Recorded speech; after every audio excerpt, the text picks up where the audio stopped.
Here are the readings for Saturday in the first week in Ordinary Time. Today's first reading is from the letter to the Hebrews, chapter 4, verses 12 to 16, and the Gospel is from the Gospel of Mark, chapter 2, verses 13 to 17.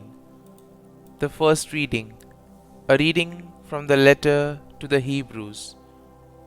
The Word of God is living and effective, sharper than any two-edged sword, penetrating even between soul and spirit, joints and marrow, and able to discern reflections and thoughts of the heart. No creature is concealed from him, but everything is naked and exposed to the eyes of him to whom we must render an account.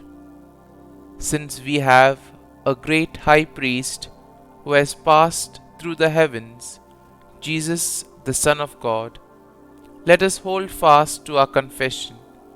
For we do not have a high priest who is unable to sympathize with our weaknesses, but one who has similarly been tested in every way, yet without sin.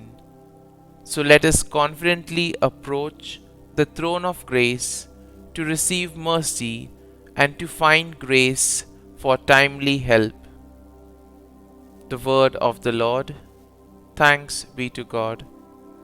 Responsorial Psalm. Our response shall be, Your words, Lord, are spirit and life. The law of the Lord is perfect, refreshing the soul. The decree of the Lord is trustworthy, giving wisdom to the simple. Response: Your words, Lord, are spirit and life. The precepts of the Lord are right, rejoicing the heart. The command of the Lord is clear, enlightening the eye. Response: Your words, Lord, are spirit and life. The fear of the Lord is pure, enduring forever. The ordinances of the Lord are true, all of them just. Response: Your words, Lord, are spirit and life.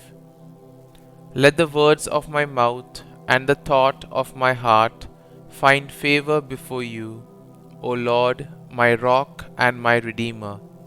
Response: Your words, Lord, are spirit and life. Gospel acclamation. Alleluia, Alleluia. The Lord sent me to bring glad tidings to the poor and to proclaim liberty to the captives. Alleluia, Alleluia. A reading from the Holy Gospel according to Saint Mark. Jesus went out along the sea. All the crowd came to him, and he taught them. As he passed by, he saw Levi, son of Alphaeus, sitting at the customs post. Jesus said to him, Follow me. And he got up and followed Jesus. While he was at table in his house, many tax collectors and sinners sat with Jesus and his disciples, for there were many who followed him. Some scribes who were Pharisees saw that Jesus was eating with sinners and tax collectors, and said to his disciples, Why does he eat with tax collectors and sinners? Jesus heard this and said to them, Those who are well do not need a physician, but the sick do. I did not come to call the righteous, but sinners. The Gospel of the Lord. Praise be to you, O Lord Jesus Christ.